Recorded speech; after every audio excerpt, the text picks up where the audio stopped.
जय श्री राम। हर हर महादेव। मित्रों, स्वागत है आपका हमारे चैनल में। शिव पुराण श्रावण मास में सुनना एवं इसका कथन करना दोनों ही अत्यंत लाभकारी होता है। हमारे चैनल के माध्यम से आप शिव पुराण की प्लेलिस्ट में जाकर शिव पुराण आरंभ से सुन सकते हैं। शिव पुराण के श्री रुद्र संहिता में वर्णित नारद जी का भगवान विष्णु से उनका रूप मांगना, इस विषय पर बताते हुए सूत जी बोले, महर्षियों, नारद जी के चले जाने पर शिव जी की इच्छा से विष्णु भगवान ने एक अद्भुत माया रची। उन्होंने जिस ओर नारद जी का प्रस्थान हो रहा था, वहां एक सुंदर नगर बना दिया। वो नगर बैकुंठ लोक से भी अधिक रमणीय था। वहां बहुत सुंदर विहार स्थल थे। उस नगर के राजा का नाम शील निधि था। उस राजा की एक बहुत सुंदर कन्या थी। उन्होंने अपनी पुत्री के लिए स्वयंवर का आयोजन किया था। उनकी कन्या का एक वरण करने के लिए उत्सुक बहुत से राजकुमार पधारे थे। वहां बहुत पहल पहल थी। इस नगर की शोभा देखते ही नारद जी का मन मोहित हो गया। जब राजा शील निधि ने नारद जी को आते देखा तो उन्हें सादर प्रणाम करके स्वर्ण सिंहासन पर बैठाकर उनकी पूजा की। फिर अपनी देव सुंदरी कन्या को बुलाया, जिसने महर्षि के चरणों में प्रणाम किया। नारद जी ने उसका परिचय कराते हुए शील निधि ने निवेदन किया, महर्षि, ये मेरी पुत्री श्रीमती है। इसके स्वयंवर का आयोजन किया गया है। इस कन्या के गुण दोषों को बताने की कृपा कीजिए। इस कन्या के गुण दोषों को बताने की कृपा कीजिए। राजा के ऐसे वचन सुनकर नारद जी बोले, राजन, आपकी कन्या साक्षात लक्ष्मी है। इसका भावी पति भगवान शिव के समान वैभवशाली, त्रिलोक जयी, वीर तथा कामदेव को भी जीतने वाला होगा। ऐसा कहकर नारद मुनि वहां से चल दिए। शिव की माया के कारण वे काम के वशीभूत हो सोचने लगे कि राजकुमारी को कैसे प्राप्त करूं। स्वयंवर में आए सुंदर एवं वैभवशाली राजाओं को छोड़कर भला यह मेरा वरण कैसे करेगी। वे सोचने लगे कि नारियों को सुंदर बहुत प्रिय होता है। सौंदर्य को देखकर ही श्रीमती मेरा वरण कर सकती है। ऐसा विचार कर नारद जी फिर विष्णु लोक में जा पहुंचे और उन्हें राजा शील निधि की कन्या के स्वयंवर के बारे में बताया तथा उस कन्या के साथ विवाह करने की इच्छा व्यक्त की। उन्होंने भगवान विष्णु से प्रार्थना की कि वे अपना रूप उन्हें प्रदान करें ताकि श्रीमती उन्हें ही वरे। सूत जी कहते हैं, महर्षियों, नारद मुनि की ऐसी बात सुनकर भगवान मधुसूदन हंस पड़े और भगवान शंकर के प्रभाव का अनुभव करके उन्होंने इस प्रकार उत्तर दिया। भगवान विष्णु बोले, हे नारद, वहां आप अवश्य जाइए। मैं आपका हित उसी प्रकार करूंगा जिस प्रकार पीड़ित व्यक्ति का श्रेष्ठ वैद्य करता है, क्योंकि तुम मुझे विशेष प्रिय हो। ऐसा कहकर भगवान विष्णु ने नारद मुनि को वानर का मुख तथा शेष अंगों को अपना मनोहर रूप प्रदान कर दिया। तब नारद जी अत्यंत प्रसन्न होते हुए अपने को परम सुंदर समझकर शीघ्र ही स्वयंवर में आ गए और उस राज्य सभा में जा बैठे। उस सभा में रुद्रगण ब्राह्मण के रूप में बैठे हुए थे। नारद जी का वानर रूप केवल कन्या और रुद्रगणों को ही दिखाई दे रहा था।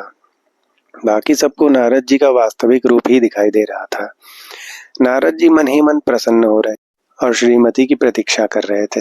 हे ऋषियों, वह कन्या हाथ में जयमाला लिए अपनी सखियों के साथ स्वयंवर में आई। उसके हाथों में सोने की सुंदर माला थी। वह शुभ लक्षणा राजकुमारी लक्ष्मी के समान अपूर्व शोभा पा रही थी। नारद मुनि का भगवान विष्णु जैसा शरीर और वानर जैसा मुख देख वह कुपित हो गई और उनकी ओर से दृष्टि हटाकर मनोवांछित वर की तलाश में आगे चली गई। सभा में अपने मनपसंद वर को न पाकर वो उदास हो गई। उसने किसी के भी गले में वरमाला नहीं डाली। तभी भगवान विष्णु राजा की वेशभूषा धारण कर वहां आ पहुंचे। विष्णु जी को देखते ही उस परम सुंदरी ने उनके गले में वरमाला डाल दी। विष्णु जी राजकुमारी को साथ लेकर तुरंत अपने लोक को चले गए। ये देखकर नारद जी विचलित हो गए। तभी ब्राह्मणों के रूप में उपस्थित रुद्रगणों ने नारद जी से कहा, हे नारद जी, आप व्यर्थ ही काम से मोहित हो सौंदर्य के बल से राजकुमारी को पाना चाहते थे। पहले जरा अपना वानर के समान मुख तो देख लीजिए। सूत जी बोले। ये वचन सुनकर नारद जी को बड़ा आश्चर्य हुआ। उन्होंने दर्पण में अपना मुख देखा। वानर के समान मुख को देखकर वे अत्यंत क्रोधित हो उठे और दोनों रुद्र गणों को श्राप देते हुए बोले, तुमने एक ब्राह्मण का मजाक उड़ाया है, अतः तुम ब्राह्मण कुल में पैदा होकर भी राक्षस बन जाओ। यह सुनकर वे शिवगण कुछ नहीं बोले, बल्कि इसे भगवान शिव की इच्छा मानते हुए उदासीन भाव से अपने स्थान को चले गए और भगवान शिव की स्तुति करने लगे।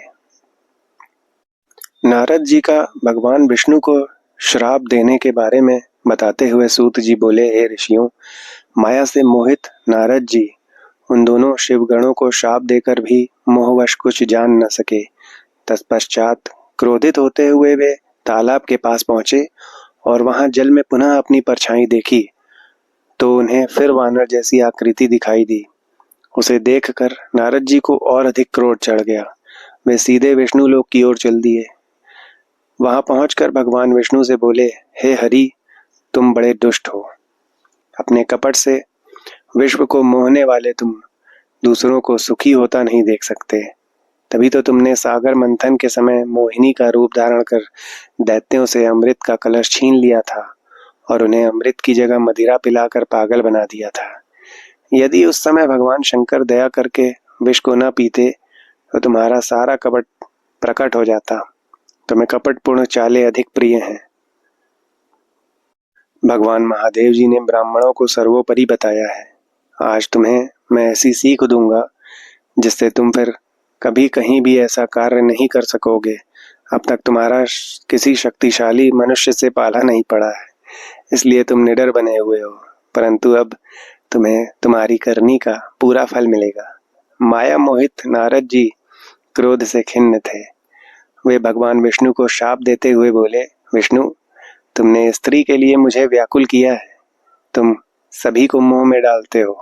तुमने राजा का रूप धारण करके मुझे छला था, इसलिए मैं तुम्हें शाप देता हूँ कि तुम्हारे जिस रूप से कपट पूर्वक मुझे छला है, तुम्हें वही रूप मिले।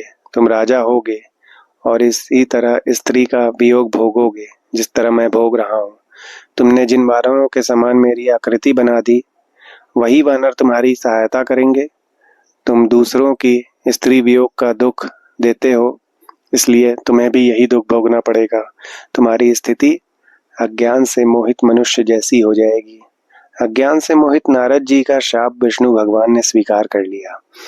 तत्पश्चात उन्होंने महालीला करने वाली मोहिनी माया को समाप्त कर दिया। माया के जाते ही नारद जी का खोया हुआ ज्ञान लौट आया और उनकी बुद्धि पहले की तरह हो गई। उनकी सारी व्याकुलता चली गई तथा मन में आश्चर्य उत्पन्न हो गया। यह सब जानकर नारद जी बहुत पछताने लगे और अपने को धिक्कारते हुए भगवान विष्णु के चरणों में गिर पड़े और उनसे क्षमा मांगने लगे। नारद जी कहने लगे कि मैंने अज्ञानवश होकर और माया के कारण आपको जो शाप दे दिया है वह झूठा हो जाए। भगवान, मेरी बुद्धि खराब हो गई थी। जो मैंने आपके लिए बुरे वचन अपनी जबान से निकाले, मैंने बहुत बड़ा पाप किया है। प्रभु, मुझ पर कृपा कर मुझे ऐसा उपाय बताइए जिससे मेरा सारा पाप नष्ट हो जाए। कृपा कर मुझे प्रायश्चित का तरीका बताइए। तब विष्णु जी ने उन्हें उठाकर मधुर वाणी में कहा, हे महर्षि, आप दुखी न हो। आप मेरे श्रेष्ठ भक्त हैं, इसमें कोई संदेह नहीं है। नारद जी, आप चिंता मत कीजिए। आप परम धन्य हैं। आपके अहंकार के वशीभूत होकर आपने भगवान शिव की आज्ञा का पालन नहीं किया था, इसलिए उन्होंने ही आपका गर्व नष्ट करने के लिए ये लीला रची थी। वे निर्गुण और निर्विकार हैं और सत, रज और तम आदि गुणों से परे हैं। उन्होंने अपनी माया से ब्रह्मा, विष्णु और महेश तीनों रूपों को प्रकट किया है। निर्गुण अवस्था में उन्हीं का नाम शिव है। वे ही परमात्मा, महेश्वर, परब्रह्म, अविनाशी, अनंत और महादेव नामों से जाने जाते हैं। उन्हीं की आज्ञा से ब्रह्मा जी जगत के सृष्टा हुए हैं।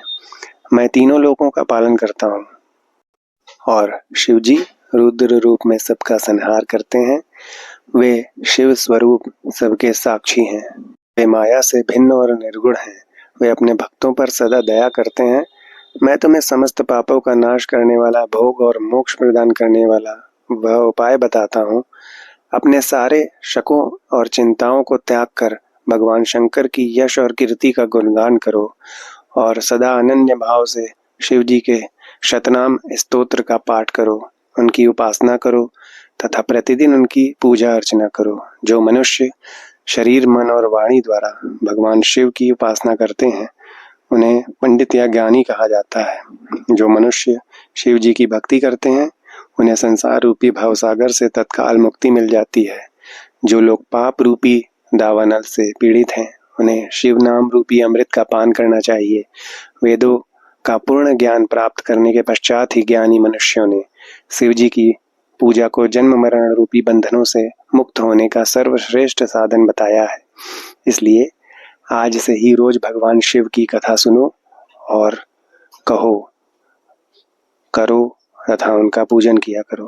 अपने हृदय में भगवान शिव के चरणों की स्थापना करो तथा उनके तीर्थों में निवास करते हुए उनकी स्तुति करो, उनका गुणगान करो। इसके बाद नारद जी, तुम मेरी आज्ञा से अपने मनोरथ की सिद्धि के लिए ब्रह्मलोक जाना। वहां अपने पिता ब्रह्मा जी की स्तुति करके उनसे शिव महिमा के बारे में पूछना।